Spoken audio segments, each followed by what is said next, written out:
예수께서 무리를 보시고 산에 올라가 앉으시니 제자들이 나아온지라 입을 열어 가르쳐 이르시되 심령이 가난한 자는 복이 있나니 천국이 그들의 것이미요. 아멘. 네, 원래 이 마태복음의 산상수훈을 우리가 시작할 때 우리가 유심히 봐야 되는 말씀이 한 구절이 있습니다. 여기 뭐냐면 산에 올라가 앉으시니 이런 말을 하죠. 네, 우리가 뭐가 연상되냐 하면 처음에 시내산에서 모세에게 하나님의 말씀을 주셨을 때가 연상이 돼요. 그 산 위에서 하나님의 말씀이 불붙는 산이었죠. 그 불붙는 산 위에서 하나님의 말씀이 모세에게 주어졌을 때 그게 왜 중요하냐 하면 그 율법이 주어진 것이 하나님의 백성들과 하나님과의 언약이에요. 그 율법을 통해서 그 하나님의 법을 통해서 하나님의 백성이 이제 하나님과 함께하는 것입니다. 그러니까 오늘 여기도 산에 올라가 앉으시니 이렇게 하면서 입을 열어 가르쳐 이르시되 이런 말을 하죠. 입을 열어 가르쳐 이르시되. 여러분 말을 하려면 다 입을 열어야 되지 않나요? 말하는데 입 안 여는 사람 있나요?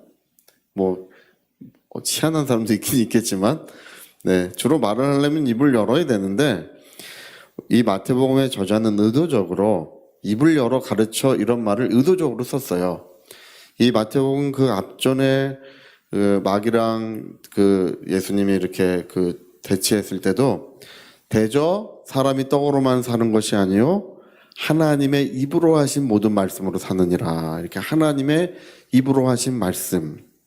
우리 신명기 13장 35절에도 하나님의 입으로 하신 말씀. 입으로 하신 말씀. 그게 의도적인 거예요. 그 모세가 그 이야기를 쓰는 것은 하나님은 그 백성 가운데 계시고 그 백성은 하나님의 입으로부터 나온 말씀으로 산다는 것입니다. 그러니까 여기 지금 하나님의 입으로 하신 말씀 이런 말을 사용하는 것은 이제 이 말씀은 하나님 나라의 새로운 법을 의미하는 거예요.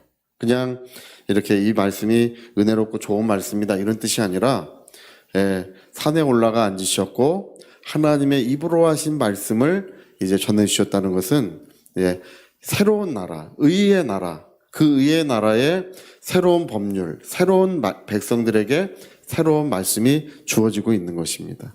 그래서 우리 마태복음서의 굉장히 중요한 내용은 하나님의 나라라는 것이고 그다음에 예수님은 왕이시라는 것이며 그분의 말씀은 그의 나라의 새로운 법이에요. 이제 그렇게 우리가 이해하면 좋습니다. 특별히 여러분 이 성경은요 하나님의 모든 말씀이 이루어진다는 것을 기록하고 있습니다. 하나님의 입으로 하신 첫 번째 말씀이 빛이 있으라 그 얘기였죠. 빛이 있으라.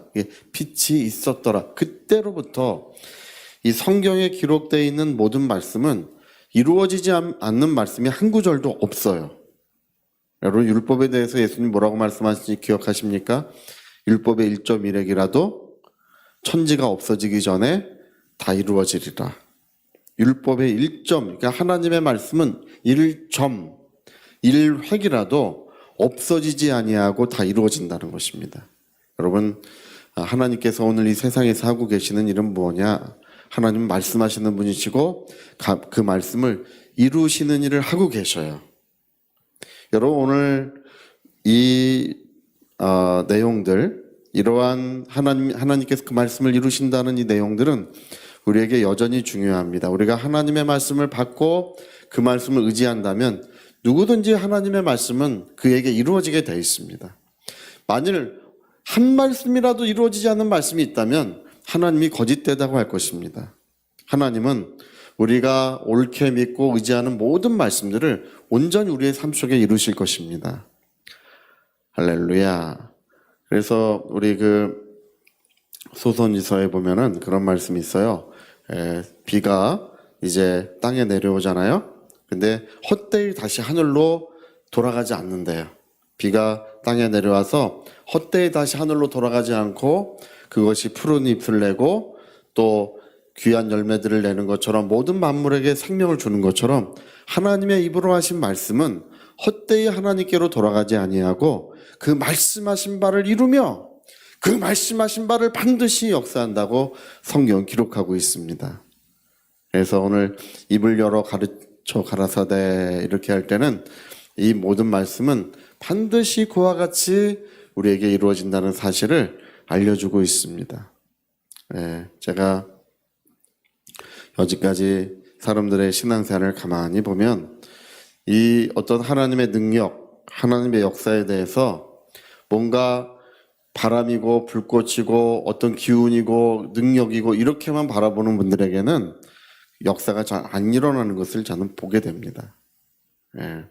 여러분, 우리는 잠잠히 고요히 하나님의 말씀을 바라보고 그 말씀을 의지해야 될 줄 믿습니다.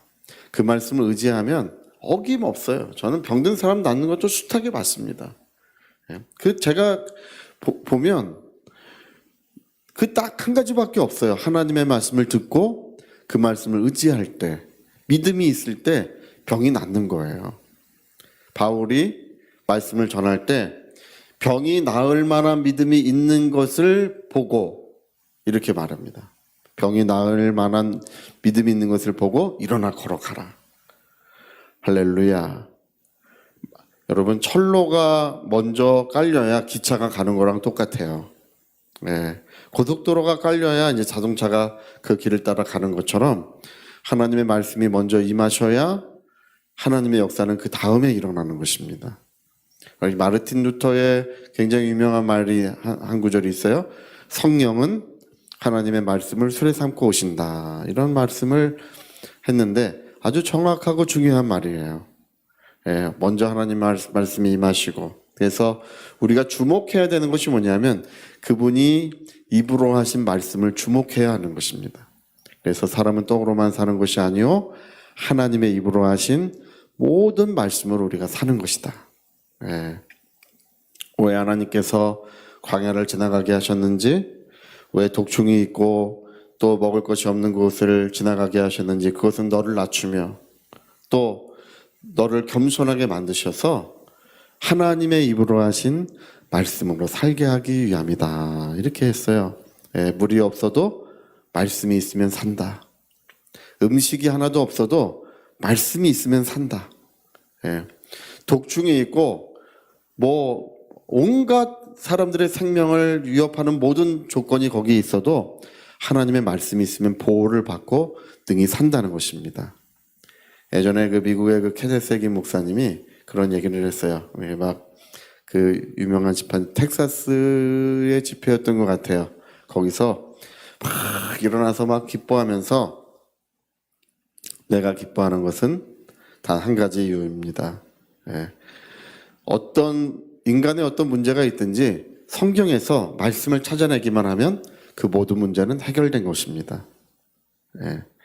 사람들은 그냥 하나님의 자비하심을 그냥 일방적으로 구해요. 그러나 하나님은 그렇게 하지 않으시고 하나님의 말씀을 먼저 주시고 그 말씀을 의지하게 하시는 것입니다. 특별히 하나님의 말씀이 신속히 달린다고 했는데요. 여러분, 하나님의 말씀이 우리 마음에 별처럼 떠오르게 하셔야 돼요. 별처럼 떠오르는 역사가 일어나면 하나님의 역사는 그 다음에 충만하게 나타나기 마련입니다. 여러분, 낮에도 별은 떠 있죠. 낮에도 별은 떠 있지만 하늘을 올려다봐도 별이 보이지 않아요. 요즘에는 밤에도 이 도시의 불빛이 밝으니까 별들이 잘 보이지 않습니다. 그러나 불빛이 없는 곳에 가면 이제 여전히 밝게 빛나는 수많은 별들을 볼 수 있는 것처럼 여러분 오늘 무엇을 의지하고 계십니까? 여러분 어두운 밤하늘에 수많은 별들이 떠오르는 것처럼 우리의 심령 가운데 영혼 가운데 하나님의 말씀이 밝게 비추고 있으셔야 됩니다. 그 말씀이 밝게 우리 가운데 비출 때 이제 하나님은 나타나시고 그 영광을 보이시며 우리와 함께 하시게 되는 것입니다. 사람은 떡으로만 사는 것이 아니요 하나님의 입으로 하신 모든 말씀으로 사는데 오늘 입을 열어 가르쳐 가라사대 그 말씀으로 살아야 된다는 것을 우리 예수님의 말씀을 의지하고 살아야 한다는 것을 이렇게 우리에게 선포하고 있습니다. 주 예수의 말씀을 의지하시기를 꼭 부탁드리겠습니다. 우리 같이 한번 기도하시겠습니다. 한번 기도하실 때 여러분 무엇을 의지하고 있습니까? 마음이 대낮같이 밝은 분들에게는 말씀이 떠오르질 않아요.